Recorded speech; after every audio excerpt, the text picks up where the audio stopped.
Hello dear students, my science academy पर आप सबका स्वागत है। हम पढ़ रहे हैं बीएससी पार्ट सेकेंड ईयर की इलेक्ट्रॉनिक्स और लास्ट लेक्चर तक हमने देखा रेक्टिफायर्स के बारे में। तो यदि आपने मेरा वो लेक्चर नहीं देखा है तो आप मेरी प्लेलिस्ट पे जाके देख सकते हैं। और आज हम देखेंगे फ़िल्टर के बारे में। तो जैसा कि हमने दिष्टकारी में देखा कि दिष्टकारी प्रत्यावर्ती संकेत को दिष्ट संकेत में बदल रहा था, यानी कि प्रत्यावर्ती धारा या वोल्टा को यह दिष्ट वोल्टा या धारा में बदल रहा था। तो जो दिष्टकारी से हमें निर्गत संकेत मिल रहा था,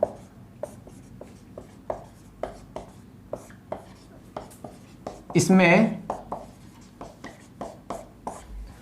दिष्ट धारा के अलावा,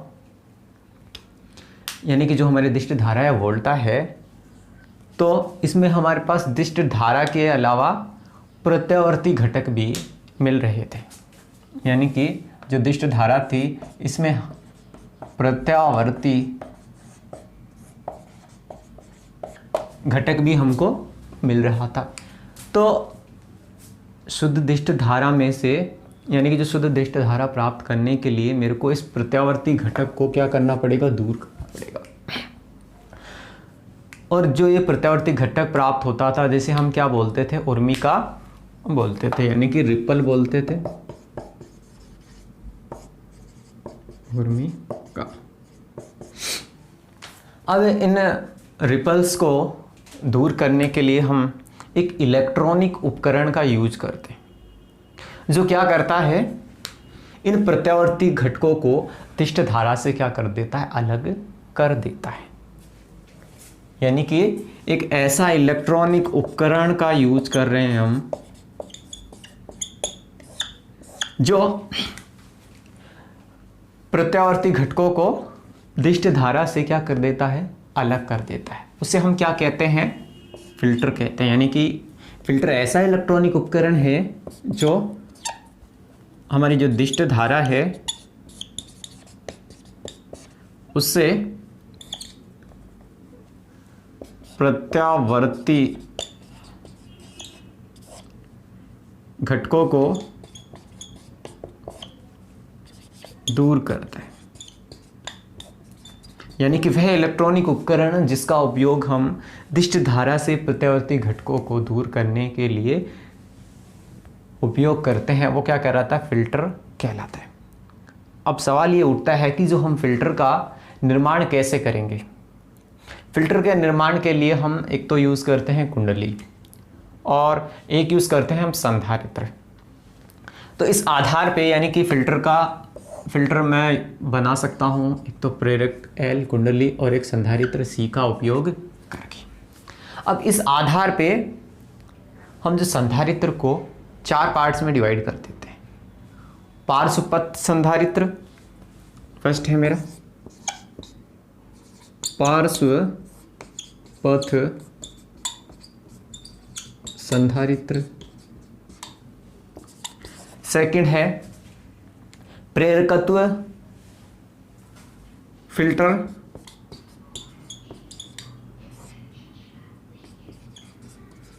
या फिर मैं इसे बोल सकता हूं श्रेणी प्रेरकत्व फिल्टर।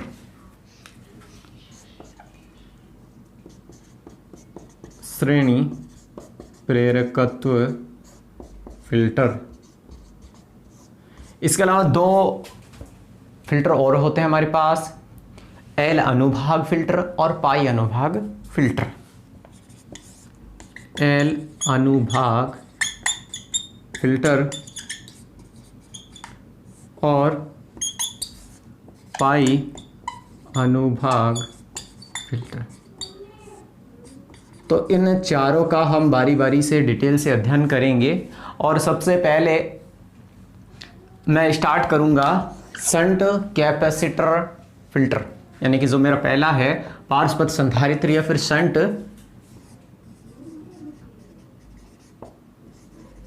Capacitor filter.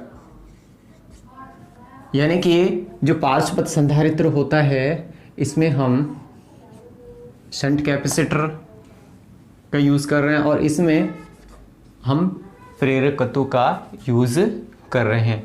तो इन चारों का हम बारी बारी से अध्ययन करेंगे। तो सबसे पहले हम देख लेते हैं पार्श्वपथ संधारित्र क्या होता है। तो देखिए,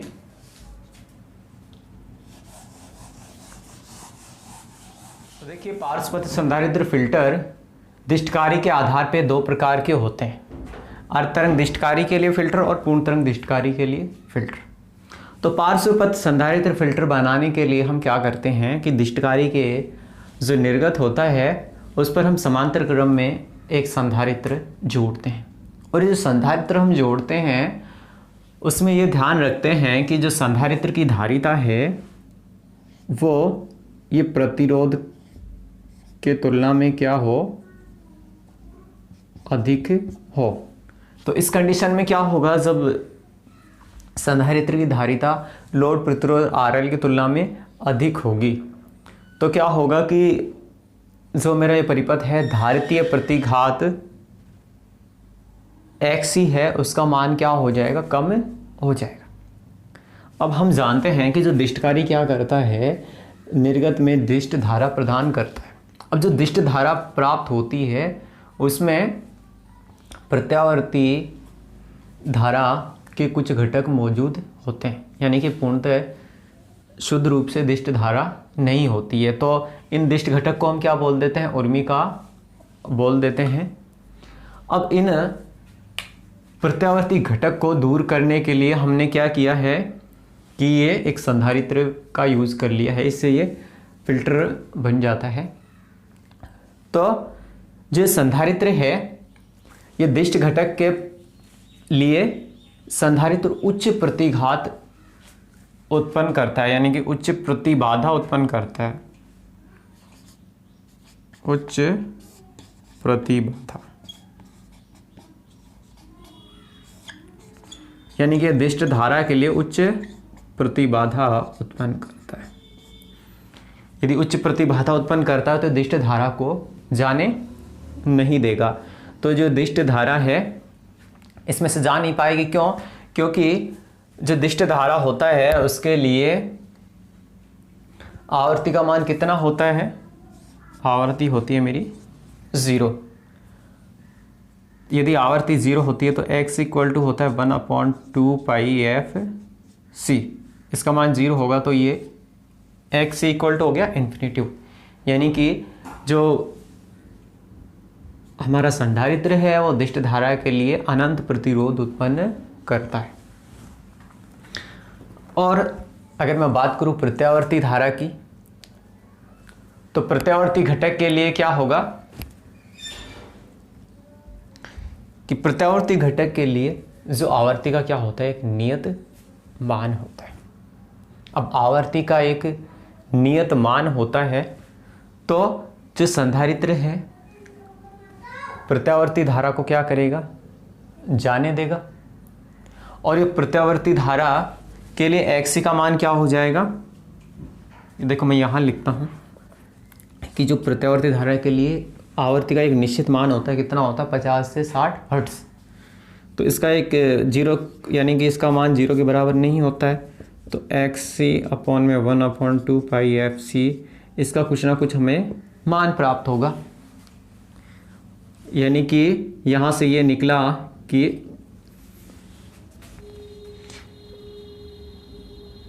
जो मेरा संधारित्र है वो प्रत्यावर्ती घटक को क्या कर लेगा, इकट्ठा कर लेगा विद्युत ऊर्जा के रूप में। यानी कि जो दिष्ट धारा के लिए तो ये क्या कर रहा था, अनंत बाधा उत्पन्न कर रहा था, लेकिन इसको ये खुद में से बाईपास होने दे रहा है। अब यदि ये जो पार्श्वपथ संधारित्र है इसमें से प्रत्यावर्ती घटक जो आ रहा है वो क्या कर रहा है, संधारित्र को चार्ज करने में काम में आ रहा है। यानी कि जो ये प्रत्यावर्ती घटक आ रहा है ये क्या करने में काम आ रहा है, संधारित्र के चार्ज करने में काम में आ रहा है। तो यदि अब लोड के लिए हमारे पास वोल्टता का मान, जो हमारा लोड है उस पर वोल्टता का मान यदि कम प्राप्त होगा तो क्या होगा, जो संधारित्र है अनावेशित होने लगेगा, क्योंकि जो प्रत्यावर्ती घटक है वो हमारा उर्मिका के रूप में क्या हो रहा है, प्रवाहित हो रहा है।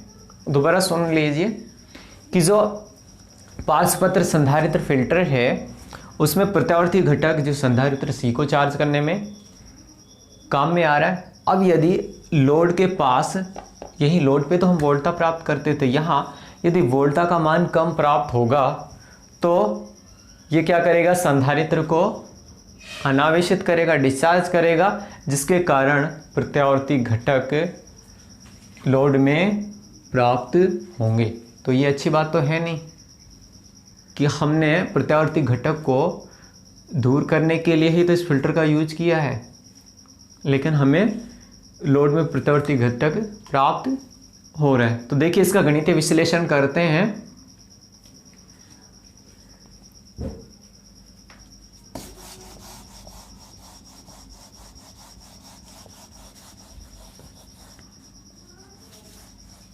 ये डायग्राम से आप देख सकते हैं, ये पूर्ण तरंग दिष्टकारी, अर्धतरंग दिष्टकारी, ये पूर्ण तरंग दिष्टकारी की हमने जो संधारित्र का संयोजन किया है वो लोड प्रतिरोध के समांतर क्रम में कैसे किया, वो इस डायग्राम से आप देख सकते हैं।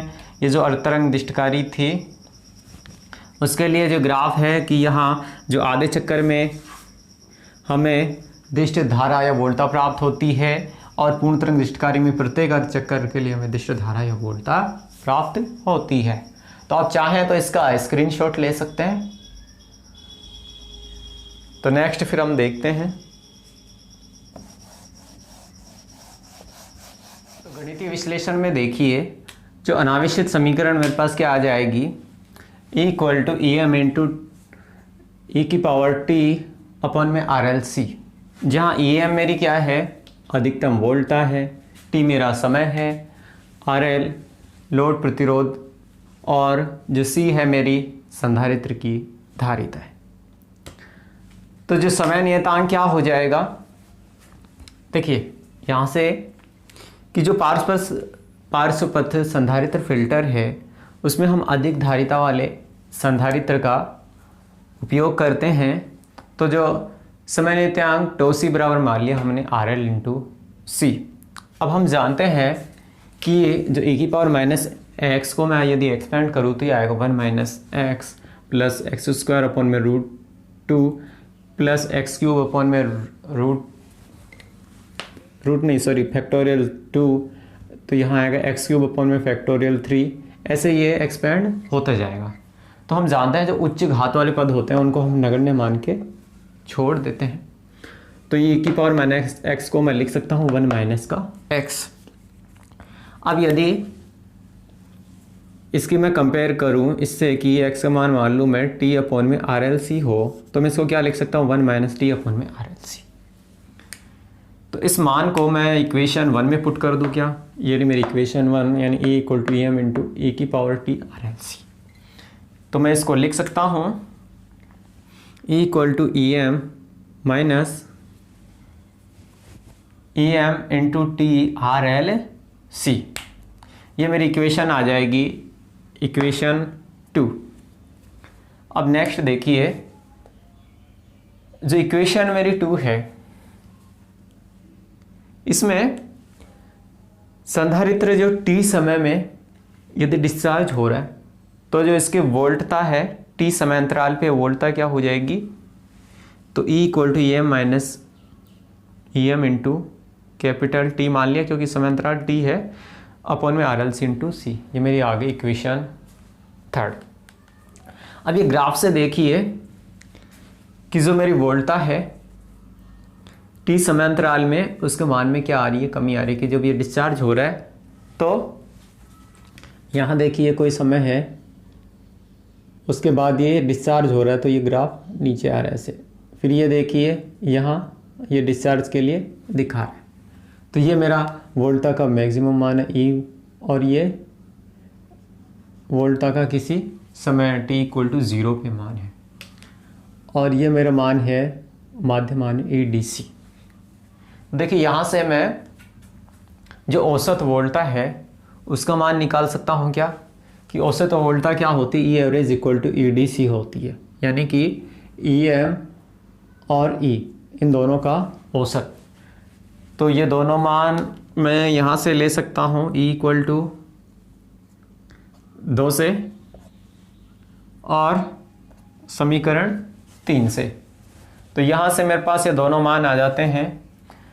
तो ये आ गया E M plus E M minus E M into T upon में आर एल सी अपॉन में 2।